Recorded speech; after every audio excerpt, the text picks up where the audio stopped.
If you ask an American about what happened on September 11th, 2001, you're likely to hear a story of tragedy, violence, and you'll probably hear about Islam or Muslims. Ever since the attacks, prejudice against Islam and Muslims has been growing, despite the fact that the religion and its followers may not necessarily be to blame. A growing number of people are participating in hate, despite the fact that so many people are part of the Islamic religion. In fact, the religion of Islam, according to CIA.org, consists of 22% of the world's population, which is approximately 300 million people who are Muslim. It's shown here. Although there is so much prejudice against Islam as a violent religion, Muslims and their practices are primarily peaceful.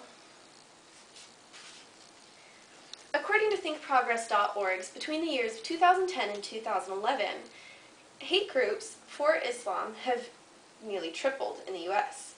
Reasons for the prejudice include fear of the religion itself, politics which go along with religion, especially in the Middle East, sexism and degradation of women, and the concepts of jihad and Sharia law.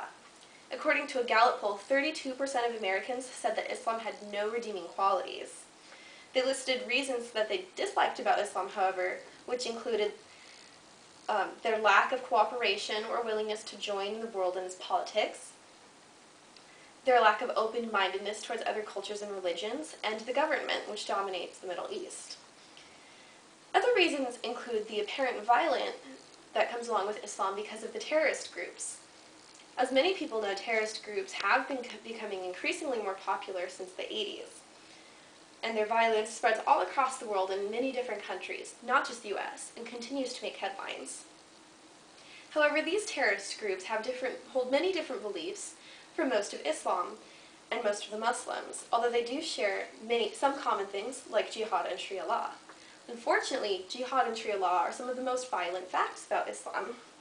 Most people think of Sharia law as join or die, and they think of it more like people here who are sitting around with guns waiting for you to convert to Islam.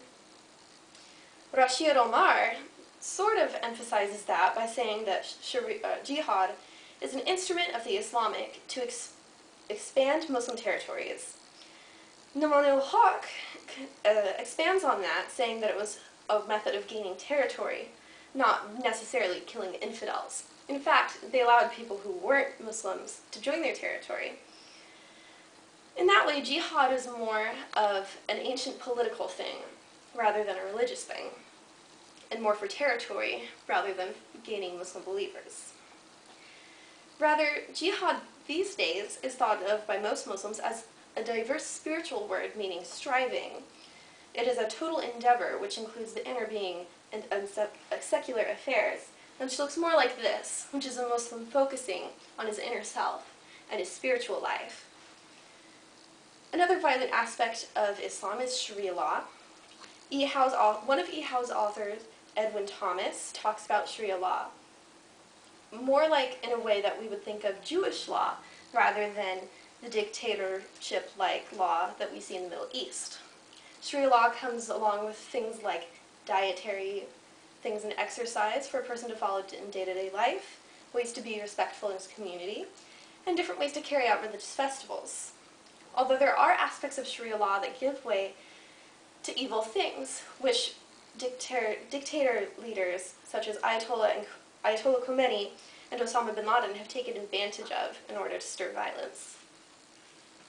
So while jihad and Sharia law leave room for violence, many Muslims are very peaceful and are able to use these things in peaceful ways.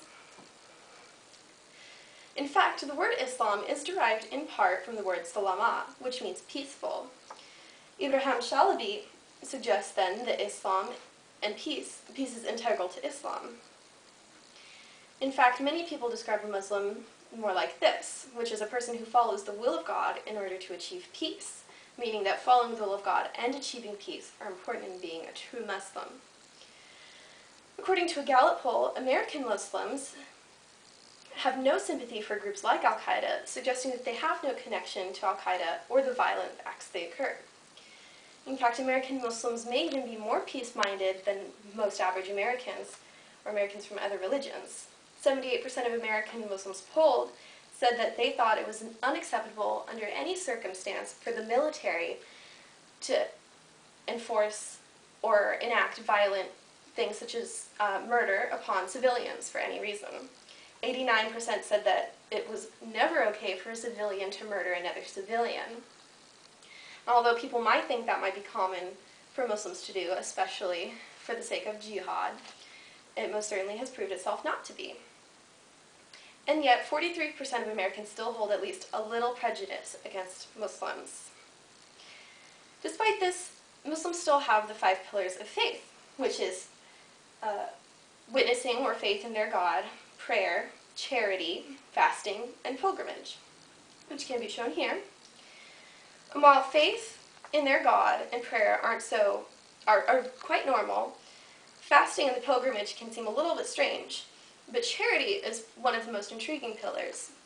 In Islam, it's required that a person, or a Muslim, donate his time, his money, resources, or even just his good thoughts in order to benefit the community around him, which is very peaceful and very kind, especially compared to much of society that surrounds us today.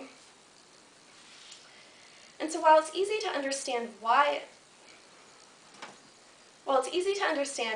Islam is considered a violent religion, it is unjustified. America and the world's history is cluttered with violence caused by Islam and some of its followers, especially with jihad and Sharia law coming off as scary to most people. However, Muslims, especially Muslim Americans and Islam, are peaceful, and many of their concepts are peaceful. Unfortunately, hate groups consider to be on the rise, so people need to be aware of the truth. While violent factions do still exist in Islam, perhaps understanding and spreading awareness of what Islam really is can help solve the problem.